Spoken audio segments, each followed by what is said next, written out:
আরও কয়েকদিন থাকবো। তো যে কয়েকদিন আমি এখানে আছি। গুড মর্নিং বন্ধুরা, এইচডি লাইফে তোমাদের সবাইকে স্বাগত জানিয়ে শুরু করছি আজকের ব্লগ। কেমন আছো তোমরা সবাই? আশা করি ভালো আছো, আমিও ভালো আছি। তো দেখো বন্ধুরা, সকালে তো একবার চা খাওয়া হয়েছে, তারপরে টিফিন করা হয়েছে। টিফিনে আজকে ভাত খেয়ে নিয়েছি দুজনা মিলে। খেয়ে তারপরে এখানে রান্নার জোগাড় যন্ত্র চলছে। তো ডিম আর আলু আগে সেদ্ধ করে নামিয়ে নেওয়া হয়েছে, আর এখানে দেখো কাঁকরোল কেটে রাখা রয়েছে। কাঁকরোলগুলো কিন্তু ভাজা হবে। তো এইগুলো গুছাতে গুছাতে মা আবার বললো একটা তো চাল কুমড়ো আছে, চাল কুমড়োটা রান্না করলেও তো হতো। তো আমি বললাম ঠিক আছে, তাহলে তুমি এইদিকে এইগুলো রেডি করতে থাকো, চাল কুমড়োটা তাহলে আমি কেটে দিই। তো মা বললো ঠিক আছে, তাহলে ওটা কেটে ফেলো, ওটাও রান্না করি। তো যাই হোক বন্ধুরা, বটি নিয়ে তো বসে গেছি। বসে চাল কুমড়োটা কিন্তু টুকরো টুকরো আমি করেছি সবে, খোসাটা ছাড়িয়ে নেব বলে। এর মধ্যে মা আবার ডিম ছাড়াচ্ছিল, সেদ্ধ ডিম। তো ওখান থেকে একটা ডিম দিল খেতে, বললো এটা আগে খেয়ে নে। তো বন্ধুরা এটা আগে খেয়ে নিই। আর বটিটা তো দেখো সামনে আমার খাড়া করাই রয়েছে, ওটা আমি সাইডে সরিয়ে রেখে দিলাম। আগে এটা খেয়ে নিই, খেয়ে তারপরে আবার চাল কুমড়োটা কাটতে শুরু করব। এই দেখো টুকরো টুকরো করে আমি রেখে দিয়েছি আগেই। তো এইগুলো জানো তো এরকম ছোটো ছোটো টুকরো করে আমি খোসা ছাড়িয়ে নিই। বাড়িতে কিন্তু আমি গ্রেটারে গ্রেট করে নিই। ওটা গ্রেট করে নিয়ে তারপরে এমনি চিপে জলটা ফেলে দিয়ে তারপরে রান্না করি। তো মা বললো কুচিয়ে দিতে, সেই জন্য আমি আজকে এখানে বটি দিয়ে চাল কুমড়োটা কুচিয়েই দেবো। তারপরে একটু নুন মাখিয়ে রেখে দেবে, দিয়ে তারপর জলটা ফেলে দিয়ে রান্না করবে। তো বন্ধুরা দেখো, খাওয়া তো আমার হয়েই গেল প্রায়। তো চলো চাল কুমড়োটা আমি কেটে ফেলি এবার। তো দেখো তখন কিন্তু খোসাটাও ছাড়ানো হয়েছিল না, ওই টুকরো টুকরো করেই রেখে দিয়েছিলাম। তো এই চাল কুমড়োটা এখন কাটা হয়ে গেলে মায়ের মধ্যে নুন মাখাবে, মাখিয়ে তারপর জলটা ফেলে চিপে তারপরে ওইটা মুগ ডাল দিয়ে করবে। আর এই মুগ ডাল দিয়ে চাল কুমড়ো রান্নাটা কিন্তু আমার খুব ভালো লাগে। আমি বাড়িতেও যখন রান্না করি বেশিরভাগই আমি এই মুগ ডাল দিয়ে রান্না করি। আর এমনি মাছের মাথা হলে পরে তো কোনো কথাই নেই, তাহলে তো আরও ভালো লাগে। তো সব সময় তো আর মাছের মাথা দেওয়া হয়ে ওঠে না, সেই জন্য আমরা বেশিরভাগই ঘরের মধ্যে তো মুগ ডাল সবসময় থাকেই, মুগ ডাল দিয়েই করি। আর এই দিকে দেখো মা বললো অল্প একটু চাল কুমড়ো একটু মোটা মোটা করে চাকচাক করে কেটে দে, আর বাকিটুকুনি কুচিয়ে দিস। তো আমি বললাম ঠিক আছে। তো ওই যে মোটা মোটা চাকচাক করে যে চাল কুমড়োটা আমি কাটছি, এটা কিন্তু ভাজা হবে। এই ভাজাটা কিন্তু খেতে খুব ভালো লাগে। চাল কুমড়ো যদি কচি হয় না, তাহলে তোমরাও এরকমভাবে কেটে ভেজে খেয়ে দেখবে, খুব সুন্দর লাগে কিন্তু গরম ভাতের সাথে। তো যাই হোক বন্ধুরা, এখন এইগুলো কাটাকুটি সব করে দেবো, দিয়ে তারপরে আমি যাব স্নান করতে। আর যতক্ষণে স্নান করে আসবো ততক্ষণে তোমার রান্না বান্নাও হয়ে যাবে। তো বন্ধুরা দেখো, তোমাদের চাল কুমড়ো ভাজার কথা বলছিলাম। এই দেখো আমার মা চাল কুমড়োটা কীরকম করে ভাজা করে। আমাদের ওই বাড়িতেও কিন্তু ভাজলে খাওয়া যায়, কিন্তু ভেজে নিয়ে আমাকে একাই খেতে হবে। কেননা আমাদের ওই বাড়িতে কেউ এইভাবে ভাজাটা আর কি মানে খায় না, সেই জন্য আর আমিও করি না ওখানে, এখানে আসলেই আমার খাওয়া পড়ে।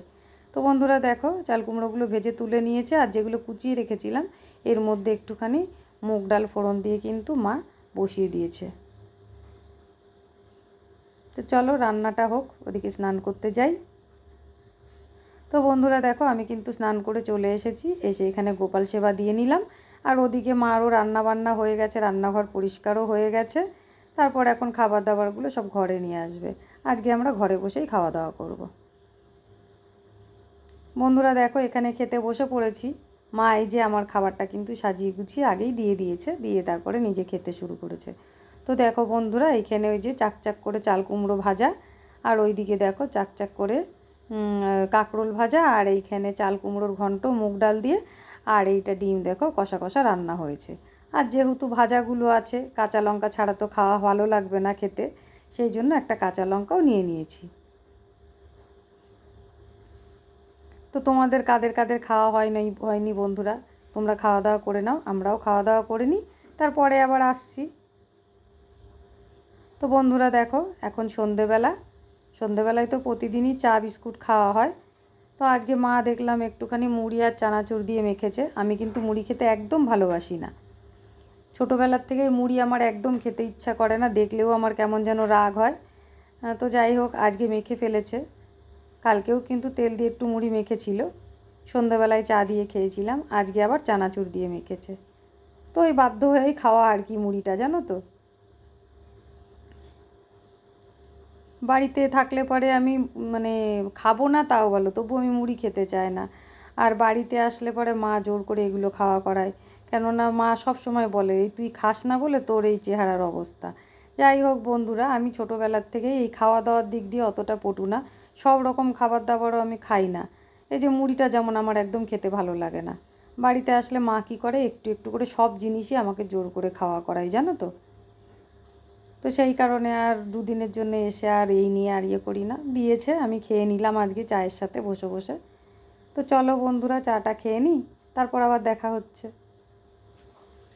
দেখো বন্ধুরা, এখন কিন্তু এই বিছানা টিছানা সব হয়ে গেছে, মা আর আমি খাওয়া দাওয়া করে বিছানা করে বসে আছি।